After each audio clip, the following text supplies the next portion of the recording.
Alors, comme diagnostic, nous avons une parésie brachiocéphalique droite spastique chronique, séquelaire d'un accident vasculaire cérébral ischémique sylvien gauche d'origine cardio-embolique.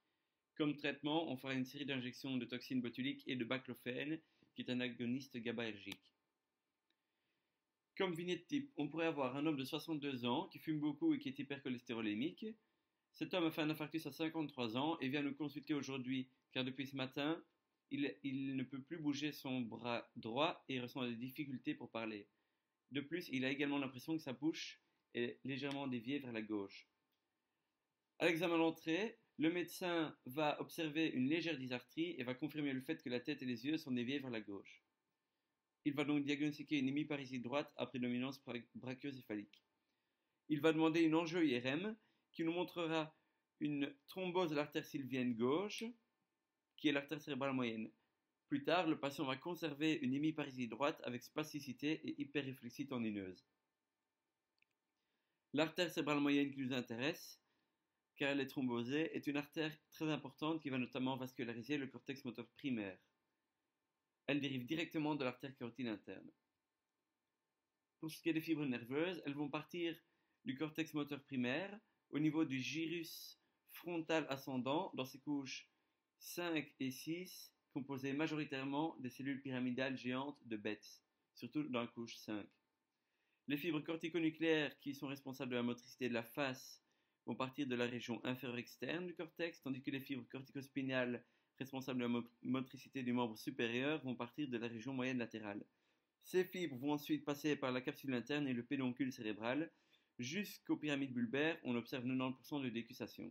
Ceci explique le fait que si on a une atteinte du cortex moteur primaire droit, on va avoir une hémiparésie gauche.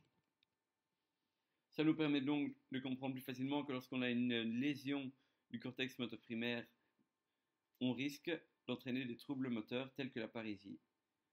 De plus, les atteintes du faisceau pyramidal sont très souvent accompagnées d'hypertonie spastique qui se manifeste lors de l'étirement d'un muscle par sa contraction réflexe, empêchant donc son étirement. Elle apparaît à partir d'un certain angle, elle augmente ensuite selon la vitesse et l'importance de l'étirement, elle est donc dite élastique. C'est une augmentation du tonus due à une hyperactivité de la boucle du réflexe d'étirement qui normalement est modulée par les voies descendantes corticospinales via l'interneurone de Renshaw. Donc dans un premier temps, on va avoir une lésion des voies corticospinales qui entraînera une paralysie flasque due à la disparition de la commande corticale du mouvement. Les réflexes osseotendineux seront abolis. Mais dans un second temps, la moelle épinière, qui sera restée intacte, va récupérer son activité autonome, et cette activité autonome ne sera plus inhibée comme elle l'est habituellement via l'interneurone de Renshaw. On va donc avoir une hyperréflexie. Pour le traitement, on va prescrire des myorelaxants pour inhiber la spasticité, comme la toxine botulique, qui empêche la libération d'acétylcholine au niveau de la plaque motrice des neurones, en empêchant la fusion de la vésicule présynaptique avec la membrane présynaptique via le complexe SNARE.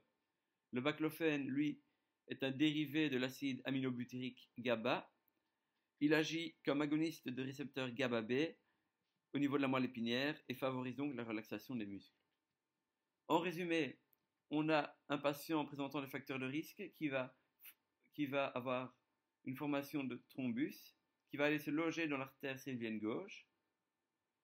Le cortex moteur primaire gauche sera donc atteint, et cela va entraîner une hémiparésie droite brachiocéphalique dans un premier temps, qui sera responsable de symptômes de dysarthrie, de bouger vers la gauche et de la possibilité de bouger le bras droit.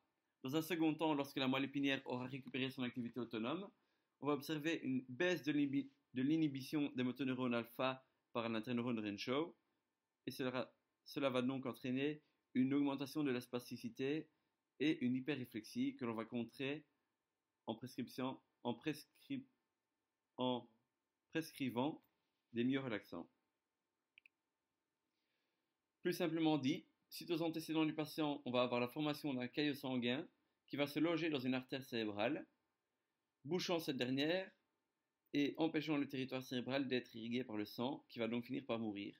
Le problème est que ce territoire contrôle la motricité d'une partie du corps. Le patient va donc souffrir d'une parésie qui est une perte partielle de capacité motrice et non totale comme la paralysie, aux endroits du corps dont la zone contrôle n'est plus irriguée. Le patient souffrira également de spasticité, due à une exagération des réflexes musculaires dans la moelle épinière, car ceux-ci ne seront plus modulés par les neurones qui seront atteints. Regarde, je vais le faire. Je vais prendre le ballon. Non!